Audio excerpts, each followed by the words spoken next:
This is a WTRF Plus special legal edition. In this segment, host Michael Emmerling sits down with attorney Christian Turak of Gold, Curry and Turak to discuss how Ohio Valley landowners can protect their land, their leases, and their money. Let's get started. Welcome to WTRF Plus. I'm Michael Emmerling, and today we're talking about something that affects thousands of families across the Ohio Valley: oil and gas royalties.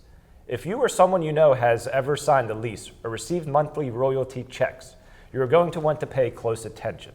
I'm joined by Christian Turak, an oil and gas attorney with the law firm Gold, Curry and Turak in Moundsville, West Virginia.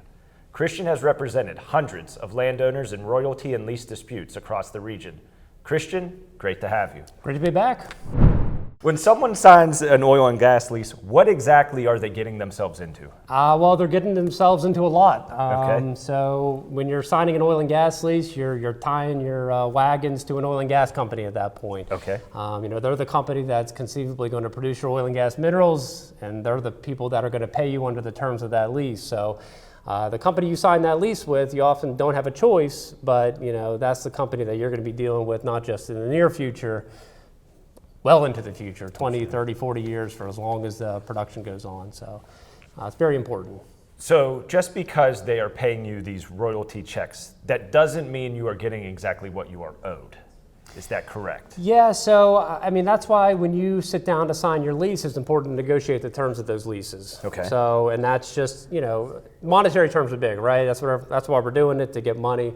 So that bonus, that per acre monetary amount that you get paid for signing the lease is one part of that, and then your royalties are the other side of that. That's the share of production that you're going to get once the company starts producing oil and gas. That could be anywhere from 12.5% to 20% or sometimes even more. But the language in your lease about how they pay those royalties is extremely important, because that determines whether they're going to be able to take deductions out of your lease, whether they need to pay you for specific products that are produced. So, it can get to a very, very granular detail to make sure that you're getting paid what you should be getting paid. Okay. Because these companies, they're here, they're, part of our community, it's a lot of benefits to our community, but they're also businesses that are looking out for themselves. So people need to be looking out for themselves, so to make sure that they get paid what they should be getting paid. So when in the process should a family or residents reach out to you all? Should it be when they're approached by the oil and gas company, or wait until they get the terms? Yeah, as soon as possible. So If your property's unleased and an oil and gas company says, hey, we want to lease your property, landman comes knocking on your door, so to speak, that's a good time to call us, because we can get out in front of things. We can make sure that lease is negotiated so you're getting the most money you can out of it, but then also there's operational terms to make sure that you're protected as well. There's a variety of those terms. But, a lot of people have already signed leases, right? They didn't go through an attorney, or they had an attorney. Their lease is what it is. That doesn't mean that's the end of the rope. Or the end of the road, so to speak. There are a lot of instances where the oil and gas companies are not complying with the terms of their lease. Okay. And that's where you can come in and say, hey, I think something's going wrong. They're not paying me my royalties correctly. They're claiming my lease is still being held, but I think it has expired. That's a time to see an attorney to make sure that your rights are protected under that lease. And of course, like any claim you have in law, you have a certain amount of time to bring those claims. So if you don't bring them in a certain amount of time, you can lose them. So if you think something's gone wrong, if you think the oil and gas company isn't complying with your lease, it's important to go see an attorney as soon as possible.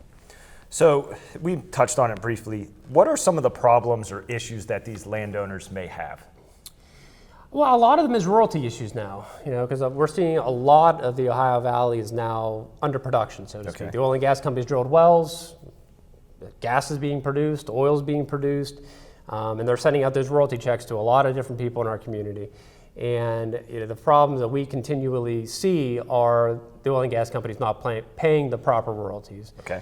There's two parts to that. One is relatively straightforward. If your lease doesn't allow them to take post-production costs from your royalties, we call deductions. Okay. Then you need to be on the lookout in your royalty statement. Are they taking these deductions? If they're not, they can be very significant amounts of money. The gross amounts could be, the net amount that's being paid to royalty owners can sometimes be less than 40% less than what the gross amount is. Okay. So they're very, very significant amounts of money.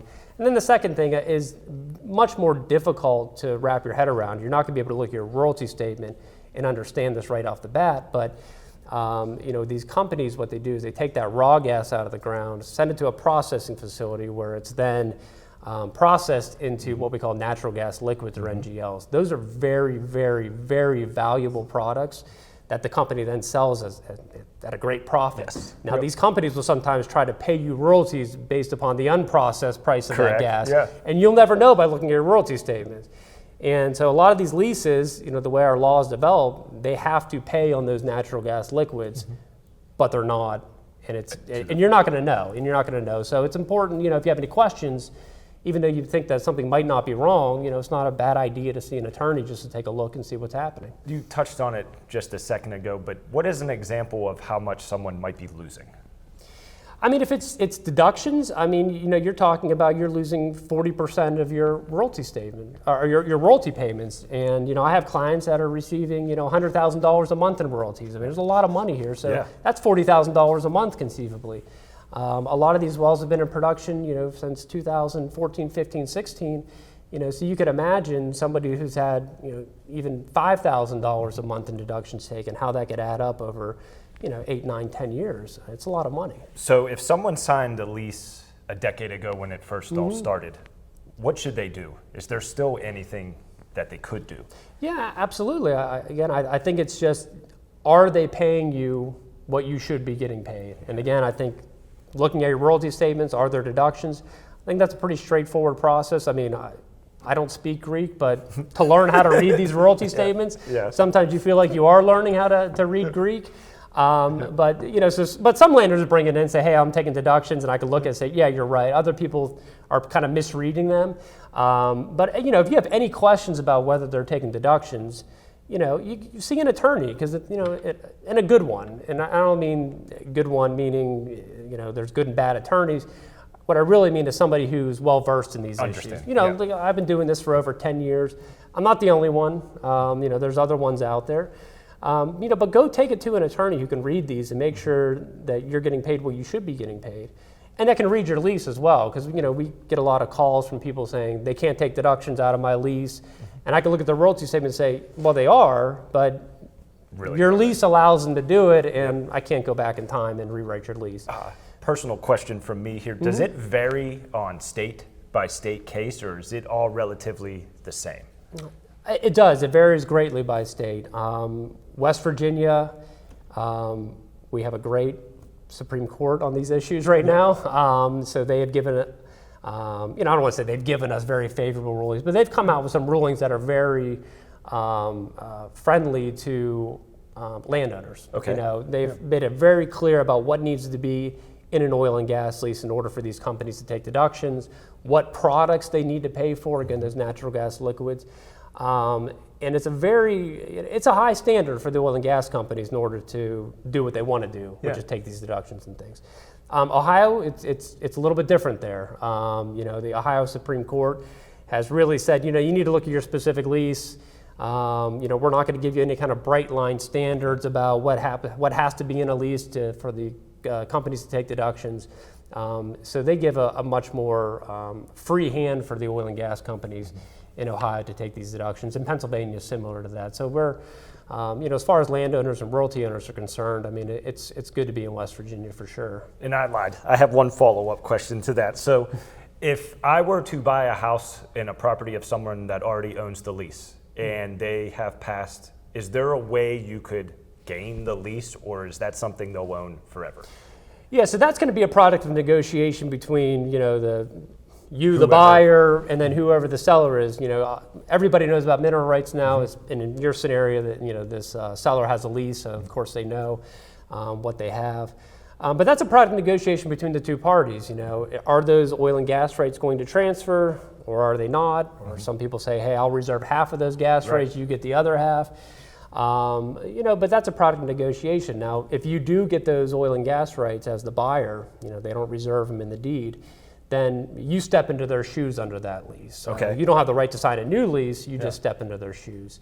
And we see that happen a lot. The leases that these companies are producing under, the original lessors under those leases are they're gone. They're no longer in the picture. So it's a pretty commonplace situation that we're facing in the Ohio Valley. Cool. This has been incredibly helpful, Christian. One final question. What's one thing every mineral owner should take away from our conversation? Well, that's easy. Go see an oil and gas attorney. Go see somebody that knows what they're doing. Go see someone with years of experience.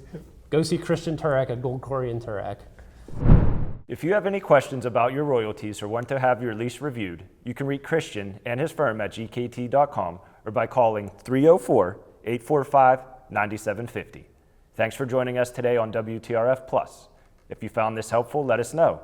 We may be back with more legal insights for the Ohio Valley. Take care. That was your WTRF Plus Special Legal Edition. To learn more about protecting your land, your lease, and your royalties, visit gkt.com/service/oil gas lawyers.